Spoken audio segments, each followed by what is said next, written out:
Odysseus to Telemachus. My dear Telemachus, the Trojan War is over now. I don't recall who won it. The Greeks, no doubt, for only they would leave so many dead so far from their own homeland. But still, my homeward way has proved too long. While we were wasting time there, old Poseidon, it almost seems, stretched and extended space. I don't know where I am, or what this place can be. It would appear some filthy island, with bushes, buildings, and great grunting pigs, a garden choked with weeds, some queen or other, grass and huge stones. Telemachus, my son, to a wanderer the faces of all islands resemble one another, and the mind trips numbering waves, eyes soar from sea horizons run, and the flash of water stuffs the ears. I can't remember how the war came out, even how old you are, I can't remember. Grow up then, my Telemachus, grow strong.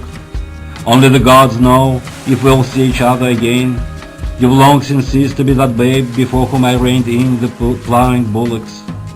Had it not been for Palamedes' trick, we two would still be living in one household, but maybe he was right. Away from me, you are quite safe from all Oedipal passions, and your dreams, my Telemachus, are blameless. Today we're going to talk about uncommon collocations. Just in case, let me remind you that a collocation is two or more words that co-occur in text together so often that you can see that there's a sort of friendship between them. There are just acquaintances. These are phraseological collocations that can be understood from the words that make them up. They are more analytical. And there are liaisons that are more intimate. These are idioms, where the meaning of the whole cannot be deduced from the constituent words separately.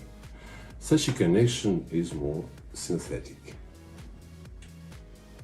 An example of a phraseological collocation is the expression strong tea. While the same meaning could be conveyed by the roughly equivalent powerful tea, this expression is considered excessive and awkward. Conversely, a corresponding expression in technology, powerful computer, is preferred over strong computer. Whereas phraseological collocations form, in fact, the basis of communication, idioms are its highlights or spices, and it's better not to overuse them. Moreover, idioms may often sound old-fashioned and outdated, and they're subject to natural wear or devaluation. Uncommon collocations are combinations created by language users in accordance with the same patterns as ordinary collocations. When constructing such new units, a person intuitively feels the inner form of each word, their grammatical and phonetic compatibility. At the same time, there's often a figurative reinterpretation of the elements that make up such a phrase. The very term uncommon collocation itself is already an uncommon collocation, almost an oxymoron, because a collocation is something new which, having once appeared in the language, gradually became common. Needless to say, when using uncommon collocations, as well as in the case of idioms, you need to know the measure. Otherwise, your speech will be unnatural, excessive, and unnecessarily exalted.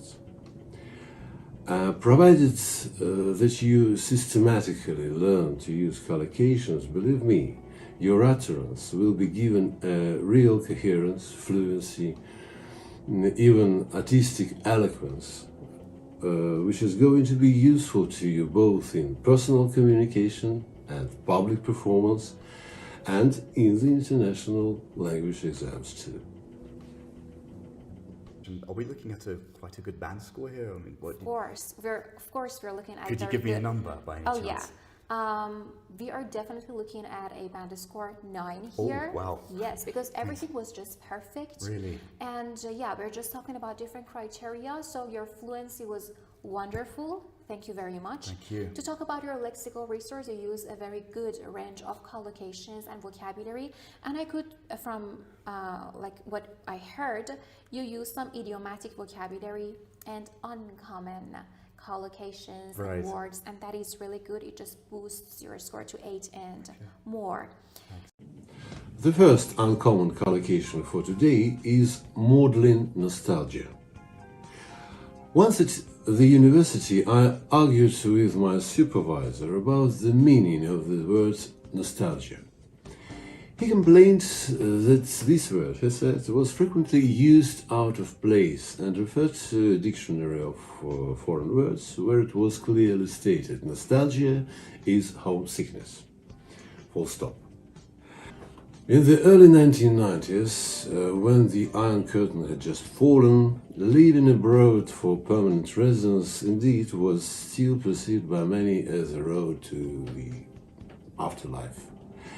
And this is quite consonant with the ancient Greek original, a combination of the words nostos, journey, and algos, suffering. By the way, it is believed that probably the first written description of nostalgic experiences is presented in Homer's epic Odyssey. But I insisted that there is a metaphorization of these concepts and that nostalgia is now understood more as a sentimental longing or wistful affection for a period in the past. At that time, I was really engaged with the works of Mikhail Bakhtin, and it occurred to me that perhaps the most accurate interpretation of the word nostalgia would be longing for a chronotope. The term chronotope was introduced by Alexei Ukhtomsky, a prominent Russian physiologist, and Bakhtin transferred the use of this term into the humanitarian sphere. A chronotope is a natural connection of space-time coordinates. Referring to Einstein and Hermann Minkowski, Ukhtomsky speaks about the harmony of the physical model, complementing space with an equal time dimension. In literary theory and philosophy of language, the chronotope is how configurations of time and space are represented in language and discourse. So the term was taken up by a Russian literary scholar, Mikhail Bakhtin, who used it as a central element in his theory of meaning in language and literature. The term itself comes from the Russian word, which in turn is derived from the Greek chronos, time, and topos, space. So it can be literally translated as time-space. Bakhtin developed the term in the 1937 essay Forms of Time and of the Chronotope in the novel. Here Bakhtin showed how different literary genres operated with different configurations of time and space, which gave each genre its particular narrative character. For example, the chronotopic frame of the epic differed from that of the hero adventure or the comedy. People most often tend to be nostalgic about the past, about childhood, youth, that is, about the time of great expectations. And these memories, of course, get a certain link to geolocation. Therefore, many people who belong to the boomer generation are characterized by nostalgia for the Soviet Union or nostalgia, a combination of the words Ostdeutschland and nostalgia in German.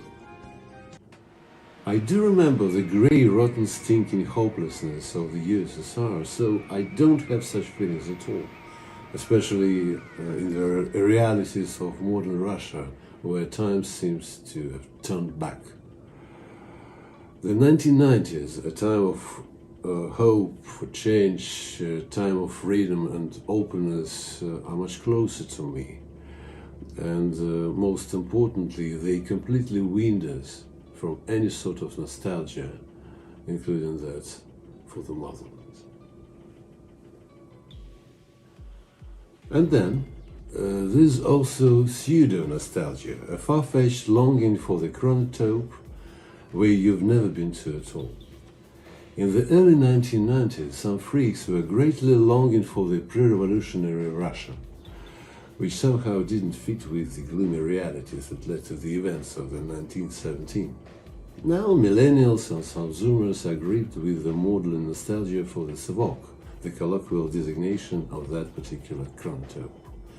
So maudlin nostalgia is our first uncommon collocation for today. Had they, by some miracle, turned out to be in East Germany, in the USSR, in the suffering Middle Ages or somewhere else, Kronos would have spewed them out of his stomach as alien particles, and they would have become Olympic gods, and the future generation would have cynically vandalized their statues, depriving them of their noses and private parts with no mercy. In electoral politics, you either sell the promise of a shiny future, or a maudlin nostalgia for the past. Exactly. And, few people can remain untouched by the wave of nostalgia sweeping the land right now, distracting people from the pressing problems. But if someone has got stuck in maudlin nostalgia, reminiscing about what the future would have been like if they were given a chance to resurrect the mummies of the past, they're prone to another mental disorder described with another and uncommon collocation: impotent anger, or even impotent rage, the second collocation for today's podcast. Increasingly marginalized, the opposition dwindled into an impotent anger of the left. And it's believed to be fake, forced, a mere window dress to the reality of a one-party state. If you are a preoccupied hater or propagandist who enjoys trolling in social networks and in the mass media, if you are itching to write a denunciation or simply lower the rating of a competitor by putting anonymous dislikes, if you unbearably want to ban or cancel someone, you have obvious symptoms of impotent rage. Firstly, you're ignorant, because you do not know that the algorithms of all platforms are happy to be fed with any manifestations of activity and increase attention both to the object of hatred and objects of adoration. Secondly, you are short-sighted because the internet remembers everything, manuscripts do not burn, and memory is endless. Thirdly, you're reckless because you're wasting your time and energy, and the future will finally zero you out, both morally and financially. And finally, the third uncommon collocation is a reverse lasso, or lasso as the Brits say. I picked up on this phrase when I was reading a short story by Sarah Brownstein published in the New Yorker. One of my colleagues who used to be into figure skating, I myself am completely far from it, she informed me that there is such a term in this sport. This is the name of a very tough and risky element from the group of figure skating lifts or supports, movements where the partner lifts another, holds her for a while, and then lowers her back onto the ice.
She may not be able to tackle him anymore, but she does still have her lasso at her side, and he is standing so close that if she just slung it over his neck, I doubt he would be able to break up with her completely. Unless it turns out to be a reverse lasso, and he would take an advantage of dominating her as it was at the beginning of their relationship. The authorities are trying to bribe the people with their pathetic handouts to calm the growing discontent. Do these fatty daddies understand that this is the reverse lasso? What lies behind the humble patience is the clenching of a fist and the accumulation of strength for the inevitable protest.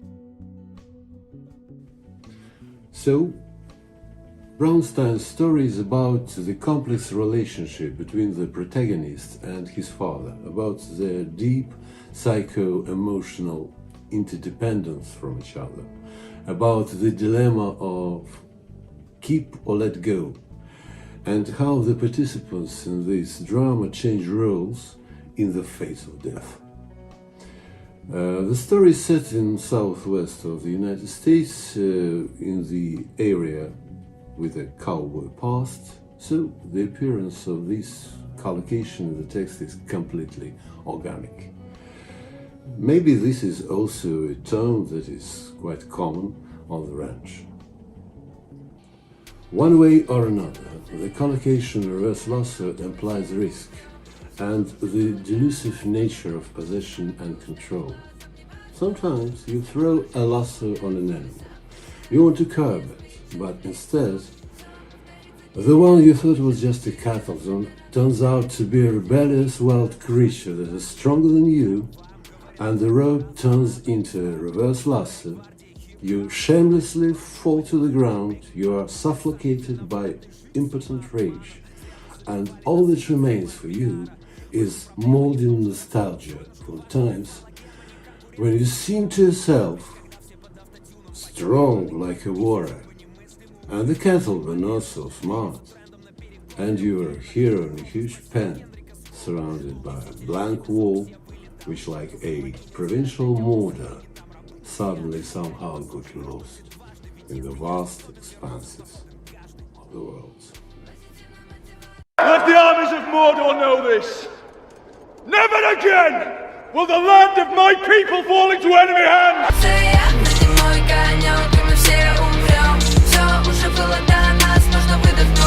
Уставить глазом небосклон.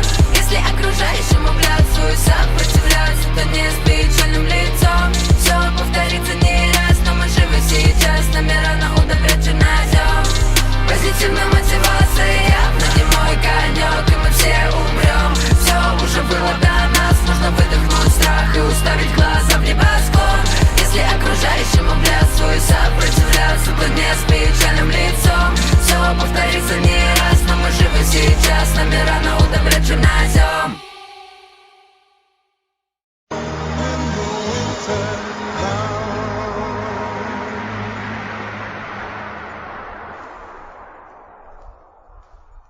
Gonna keep on walking forward.